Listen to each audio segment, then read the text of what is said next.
তুমি কি কখনো ভেবেছো কেন প্রায় সব সময়ই ডিভাইন ফেমিনিনই টুইন ফ্লেম জার্নিতে আগে অ্যাওয়াকেন হয়? কেন ডিভাইন ফেমিনিনকেই তার healing, shadow work, inner work করতে হয়, আর ডিভাইন মাস্কুলিন তখন অনেক সময় রানার হয়ে পালিয়ে যায়?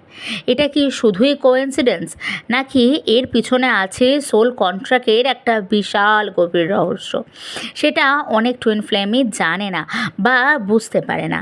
আজ আমরা সেই সত্যটা জানবো এই ভিডিওতে। নমস্কার বন্ধুরা, আপনাদের সকলকে স্বাগত আপনাদের চ্যানেল এসডিপিডি পিসফুল সোল, শান্তিময় আত্মা। টুইন ফ্লেম কানেকশন কোনো সাধারণ রিলেশনশিপ নয়, এটা শুধু প্রেমের গল্পও নয়। টুইন ফ্লেম জার্নি আসলে স্পিরিচুয়াল অ্যাওয়াকনিংয়ের জার্নি, স্পিরিচুয়াল ট্রান্সফরমেশনের জার্নি। এই জার্নির উদ্দেশ্য হলো দুজন মানুষ যারা একটা সোলকে বিলং করে, তাদের গ্রোথ, তাদের সোল গ্রোথ, হিলিং এবং তাদের একটা এক্সপিরিয়েন্স, তাদের ডিপ স্পিরিচুয়াল এক্সপিরিয়েন্স। এই কারণে টুইন ফ্লেম রিলেশনশিপে অনেক সময় ইন্টেন্স অ্যাট্রাকশন দেখা যায়, আবার অনেক সময় ইন্টেন্স পেনও থাকে। এই কারণে এই টুইন ফ্লেম জার্নিতে দুজন নিজেদের ট্রমা, ফিয়ার, ইগো, এই সমস্ত কিছু, বিভিন্ন ধরনের কার্মিক প্যাটার্নকে বারে বারে ফেস করতেই থাকে। আমাদের জানতে হবে এই জার্নিটাকে বোঝার আগে, কেন ইনার ওয়ার্ক ডিভাইন ফেমিনিনকে করতে হয় সেটা বোঝার আগে সোল কন্ট্রাক্ট কী? এখন সবচেয়ে গুরুত্বপূর্ণ বিষয় হচ্ছে সোল কন্ট্রাক্ট। স্পিরিচুয়াল বিলিভ অনুযায়ী আমাদের সোল পৃথিবীতে আসার কিছু আগে তার প্ল্যানিং করে। এই প্ল্যানকে বলা হয় সোল কন্ট্রাক্ট। কী থাকে এই প্ল্যানে? মানে জন্মাবার আগে সোল ঠিক করে নেয় যে এই জন্মে সে কী এক্সপিরিয়েন্স নেবে, সে কোন কোন লেসন নেবে এবং কখন নিজের জার্নিটাকে কিভাবে পরিবর্তন করবে। এবার যখন একজন টুইন ফ্লেম এই পৃথিবীতে আসে, আমরা জানি যে টুইন ফ্লেম ওয়ান সোল, তাহলে তার ক্ষেত্রে কি হচ্ছে, সেই ওয়ান সোল নিজেকে দুটো পার্টে স্প্লিট করছে। একটা গাছের শিকড় থেকে একটা গাছ, একটা ফুল গাছ, তার সবটাই গাছের অংশ। গাছের পাতা, গাছের ডালটাও যেমন গাছের অংশ, গাছের ফুল, গাছের ফলটাও গাছেরই অংশ। কিন্তু তারা ডিসাইড করেছে যে কোন ব্রাঞ্চ থেকে, কোন ডালটা থেকে পাতা হবে, কোন জায়গাটায় পাতা হবে আর কোনখানটায় ফুল হবে।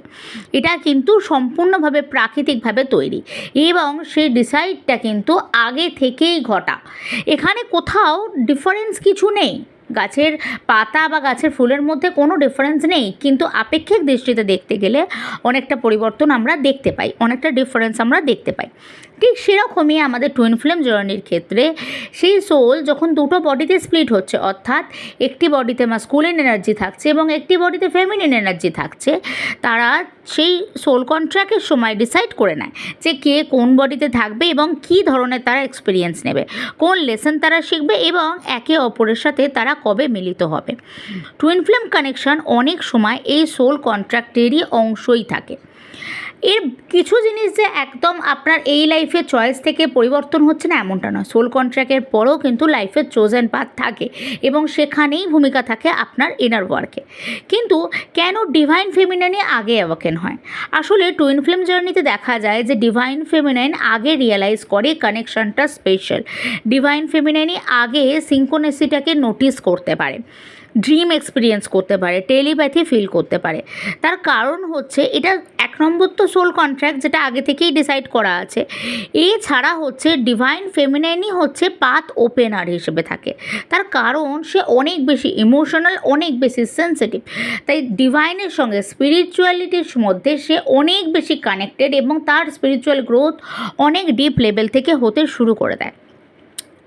ডিভাইন ফেমিনাইন অ্যাওয়াকনিংয়ের পর থেকে নিজের ভেতরে একটা ডিপ চেঞ্জ অনুভব করতে পারে। সে বুঝতে পারে তার ভেতরে অনেক ফিয়ার আছে, অ্যাটাচমেন্ট আছে, ট্রমা আছে। যখন সে ইনার ওয়ার্ক করছে, তখন সে তার সেলফ হিলিং করছে, শ্যাডো ওয়ার্ক করছে, সেলফ লাভ করছে, স্পিরিচুয়াল গ্রোথ।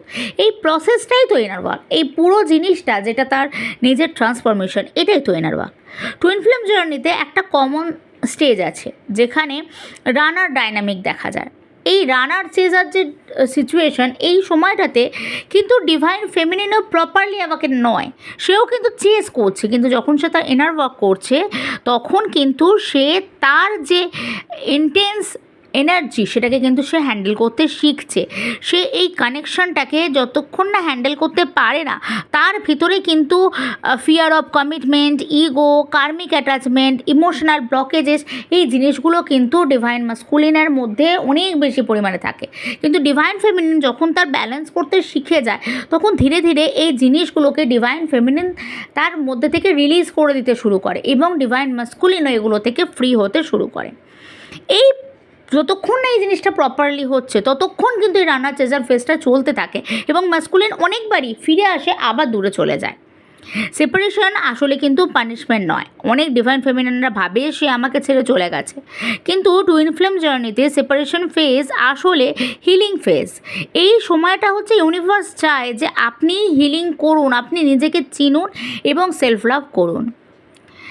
টুইন ফ্লেম কানেকশনের একটা বড় বিষয় হচ্ছে দুজনের এনার্জি যেহেতু একটাই সোলকে বিলং করছে, তাদের এনার্জেটিক যে বন্ড সেটা কিন্তু ভীষণ ডিপ হয়। তাই ডিভাইন ফেমিনিন যখন তার নিজের এনার্জিতে হিলিং শুরু করে, নিজেকে ট্রান্সফর্ম করে, তার ভাইব্রেশন চেঞ্জ হয় এবং এই ভাইব্রেশনের অনুভূতি কিন্তু ডিভাইন মাস্কুলিনকেও ট্রিগার করতে শুরু করে। এই ডিভাইন মাস্কুলিনের ট্রিগারিং অবধি যদি আপনি পৌঁছে গিয়ে থাকেন আপনার ইনার ওয়ার্কে, তাহলে এর পরের পার্ট আপনার ডিভাইন মাস্কুলিনের অ্যাওয়াকনিং শুরু হয়। অনেক সময় কিছুদিন পর বা কিছু বছর পর দেখা যায় যে মাস্কুলিন ধীরে ধীরে অ্যাওয়াকেন হচ্ছে। অনেক সময় দেখা যায় যে মাস্কুলিন বলে যে আমার মনে হয় যে এই কানেকশনটা স্পেশাল, আমার মনে হয় যে আমরা হয়তো অনেক জন্ম আগে থেকে একে অপরকে চিনি, বা আমি তোমার থেকে দূরে অনেকবার যাবার চেষ্টা করেছি কিন্তু তুমি সব সময় ফিরে আসো, তোমাকে আমি ভুলতে পারি না, কোনো ক্ষেত্রেই আমি তোমাকে থেকে বেরোতে পারিনি। এই ধরনের ফিলিংস কিন্তু ডিভাইন মাস্কুলিনের মধ্যে আসতে থাকে। এই অ্যাওয়াকনিংয়ের যে প্রসেস, সেই প্রসেসটা কিন্তু অর্ডিনারি নয়। এই সময় কিন্তু সে তার রিয়েলাইজেশনগুলো হতে থাকে এবং সে তার যে ফিয়ার, তার যে ইগো, তার যে অ্যাটাচমেন্ট, এইগুলোকে কিন্তু তখন তাকে হিল করতেই হয় এবং এই হিলিংয়ের জন্য কিন্তু ডিভাইন মাস্কুলিনকেও ইনার ওয়ার্ক করতে হয়। একদমই তাই, আফটার অ্যাওয়াকনিং ডিভাইন মাস্কুলিনকেও নিজের ওয়ার্ক করতে হয়, ডিভাইন মাস্কুলিনকেও তার জিনিসগুলো থেকে বেরোতে হয়। তবে ডিভাইন মাস্কুলিনকে কী কী ইনার ওয়ার্ক করতে হয়, কীভাবে করতে হয়, সেই সমস্ত কিছু নিয়ে আদৌ কতটা জরুরি ডিভাইন ফেমিনিনের ইনার ওয়ার্ক এবং ডিভাইন মাস্কুলিন ইনার ওয়ার্ক আদৌ কতটা জরুরি, বা ডিভাইন মাস্কুলিন না ইনার ওয়ার্ক করলে কী কী হতে পারে, সেই সমস্ত কিছু নিয়ে আমি পরবর্তীকালে অবশ্যই ভিডিও দেব। তবে ডিভাইন ফেমিনিনের ইনার ওয়ার্কটা কিন্তু ভীষণ কম্পালসারি, করতেই হবে। তোমার ইন্ডিভিজুয়াল জার্নিকে তোমায় কমপ্লিট করার জন্য তোমায় তোমার ইনার ওয়ার্ক করতেই হবে। এবং তোমরা যদি আমার সাথে তোমাদের ইনার ওয়ার্কটা করতে চাও, আমার গাইডেন্সে করতে চাও, তাহলে আমার সঙ্গে যোগাযোগ করতে পারো। ডেসক্রিপশন বক্সে আমার নাম্বার থাকে এবং আমি পিন কমেন্টও আমার নাম্বার দিয়ে রাখবো, সেখান থেকে তোমরা আমার সঙ্গে হোয়াটসঅ্যাপে যোগাযোগ করে নিও এবং তোমাদের ইনার ওয়ার্ক জার্নি স্টার্ট করো, তোমাদের ইনার ওয়ার্ক ডিপলি স্টার্ট করো। টুইন ফ্লেম জার্নির আসল উদ্দেশ্য কী?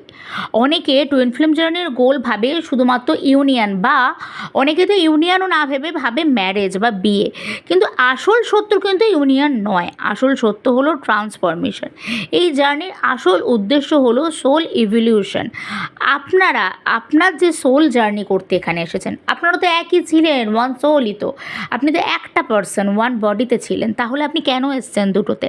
কারণ আপনি আপনার সোল ইভলিউশনকে অ্যাকসেপ্ট করেছেন, আপনি ডিভাইনের কাছে কমিটমেন্ট করেছেন যে আপনি আপনার সোলকে একটা অন্য লেভেলে নিয়ে যাবেন, আপনি ডিভাইনের আরও কাছে যাবেন।